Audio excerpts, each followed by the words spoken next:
Hello everyone, this is Shirikam Komal. Welcome to Snapper Best Motivation Academy.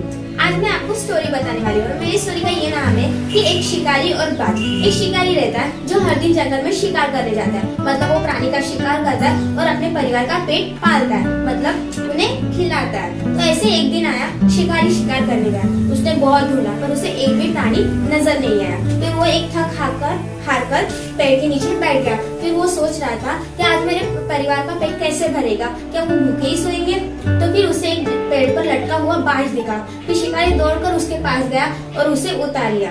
फिर वह उसे अपने घर की तरफ ले गया क्योंकि वह उसे पकाकर खाने वाला था, मतलब उसके पूरे परिवार के साथ। बाज ने यह कहा कि तुमने मुझे नीचे उतार दिया, उसके लिए शुक्रिया।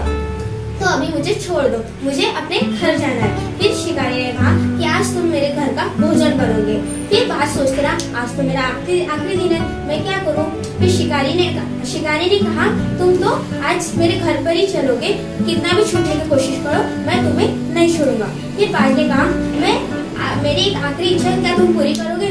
फिर शिकारी ने कहा कि तुम यह तो नहीं कहोगे कि मुझे छोड़ दो। बाज ने कहा नहीं। फिर बाज ने शिकारी को दो सीख बताई। पहली यह सीख थी किसी भी इंसान पर बिना सबूत के यकीन ना करना, और दूसरी बात यह थी कि आपके पास से कोई चीज चली जाए या फिर आपके पास कोई चीज ना रहे तो उस पर दुखी ना होना।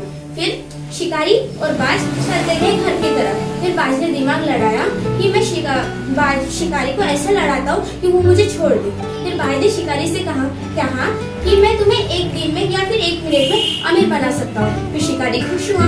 शिकारी ने पूछा बाज से कि कैसे बना सकते हो। फिर बाज ने कहा कि मेरे पास एक डायमंड है जो मैंने ज्वेलर्स की दुकान से चुराया, अगर मैं तुम्हें वो घोंसले से अपने ला दूं तो तुम एक मिनट में अमीर बन जाओगे।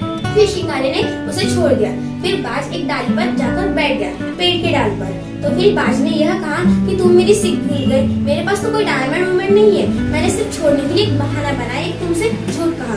फिर बाज ने शिकारी से ये कहा कि तुमने मेरे दोनों सीख पर ध्यान नहीं दिया, इसलिए मैं तुम्हारे चंगुल से छूट गया। फिर शिकारी को अफसोस हुआ। फिर शिकारी ने यह सोचा काश मैंने उसकी बातों पर ध्यान दिया होता। तो फिर बाज वहां से चला गया और शिकारी भी वहां से चला गया जंगल में कि तुम्हें दूसरा शिकार कर सकूं और अपने परिवार का पेट पाल सकूं। So thank you for watching this video. Bye bye.